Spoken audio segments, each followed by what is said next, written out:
Halo semuanya, Assalamualaikum warahmatullahi wabarakatuh. Perkenalkan, nama saya Kartide Aristar. Saya dari Prodi Akuntansi Syariah kelas 5C.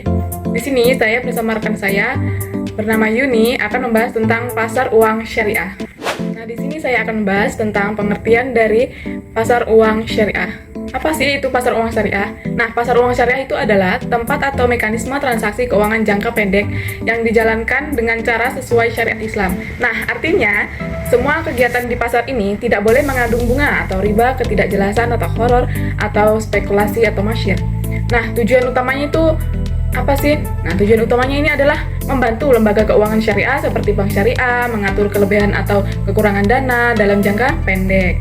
Nah, apa sih contohnya? Nah, kayak gini. Jika misalkan nih, Bank Syariah Mandiri memiliki kelebihan dana, sementara Bank Muamalat kekurangan dana untuk pembiayaan, maka bisa saling membantu melalui pasar uang syariah dengan akad mudharabah atau bagi hasil tanpa bunga.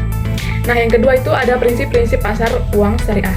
Dalam pasar uang syariah, semua transaksi itu harus dilakukan pada objek yang halal atau tidak melibatkan usaha haram seperti alkohol, judi atau riba, terus menggunakan akad syariah yang seperti mudharabah, kerjasama antara pemilik modal dan pengelola usaha dengan sistem bagi hasil. Kemudian ada yang kedua, ada musyarakah, kerjasama dua pihak atau lebih dengan modal bersama dan bagi hasil serta risiko.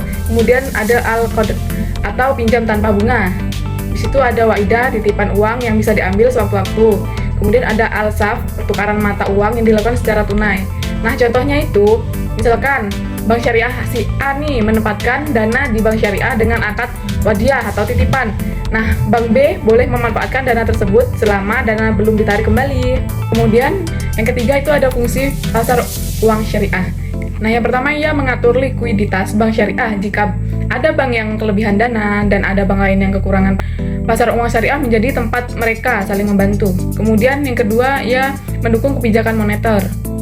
Bank Indonesia dapat mengontrol jumlah uang beredar di masyarakat dengan menerbitkan instrumen seperti sertifikat Bank Indonesia Syariah atau SBIS. Nah, kemudian yang ketiga ia sebagai sumber informasi ekonomi. Pasar uang syariah juga menjadi sarana bagi pemerintah, pelaku usaha, investor untuk melihat kondisi moneter dan arah kebijakan ekonomi. Baik, terima kasih. Selanjutnya akan dijelaskan teman saya bernama Yuni. Baik, selanjutnya larangan pasar uang menurut syariah. Nah, yang pertama tuh transaksi pada objek yang haram. Contohnya tuh seperti minuman, narkotika, itu tuh objek yang haram. Terus transaksi yang mengandung riba. Contohnya tuh kita nih meminjam uang 10 juta, tapi kita tuh harus mengembalikan 11 juta. Itu contoh dari transaksi yang mengandung riba. Terus transaksi yang mengandung gharar dan masyir. Contohnya nih, kalau gharar itu kan ketidakpastian. Contohnya tuh untuk kita beli ikan sama penjual, tapi ikannya itu belum ada. Nah, ikannya belum ada. Kayak ikannya masih di mana lah? Kayak ikannya masih di laut. Contohnya kita kayak udah bilang kita mau beli ikan nih gitu, tapi kata penjual ikannya belum ada. Nah, itu contoh ketidakpastian. Contoh masyir tuh kayak kita taruhan nonton bola, taruhan sama kawan kita, tapi kita nih belum tentu tim yang kita dukung nih menang atau tim yang lawan menang. Nah, itu tuh untung rugi lah bagi kita. Implementasi pada uang syariah beroperasi pada perbankan. Alat perbankannya dikeluarkan Fatwa Dewan Syariah Nasional nomor 37 DSM-UI pada tahun 2002 tentang pasar uang antar bank berdasarkan prinsip syariah adalah atas pertimbangan sebagai berikut. Nah, selanjutnya prinsip syariah. Yang pertama, bahwa bank syariah dapat mengalami kekurangan likuiditas disebabkan oleh perbedaan jangka waktu antara penerima dan penanam dana atau kelebihan likuiditas yang dapat terjadi karena dana yang terhimpun belum dapat dialurkan kepada pihak yang memerlukan. Yang kedua tuh bahwa dalam rangka peningkatan efisiensi pengolahan dana, bank akan melakukan kegiatan usaha berdasarkan prinsip syariah, memerlukan adanya pasar uang antar bank. Nah, terus yang ketiga, bahwa untuk memenuhi keperluan itu maka dipandang perlu penetapan fatwa tentang pasar uang antar bank berdasarkan prinsip syariah. Selanjutnya adapun jenis-jenis instrumen pasar uang yang ditawarkan oleh pasar uang dengan sistem syariah di Indonesia. Yang pertama itu sertifikat Bank Indonesia Syariah atau SBIS. Ini adalah surat berharga berdasarkan prinsip syariah berjangka waktu pendek dalam mata uang rupiah yang diterbitkan oleh Bank Indonesia.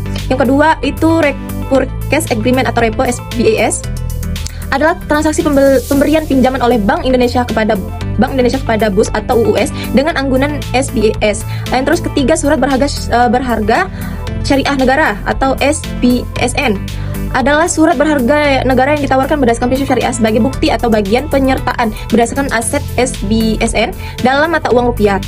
Terus yang terakhir nih adalah repo SPSN, adalah transaksi penjualan SPSN oleh bank kepada Bank Indonesia dengan janji pembelian kembali sesuai dengan harga dan jangka waktu yang disepakati dalam rangka standing facilities syariah. Baiklah, yang terakhir itu adalah kesimpulannya. Jadi pasar uang syariah merupakan mekanisme memungkinkan lembaga keuangan syariah untuk menggunakan instrumen pasar dengan mekanisme sesuai dengan prinsip-prinsip syariah, baik untuk mengatasi persoalan kekurangan likuiditas maupun kelebihan likuiditas.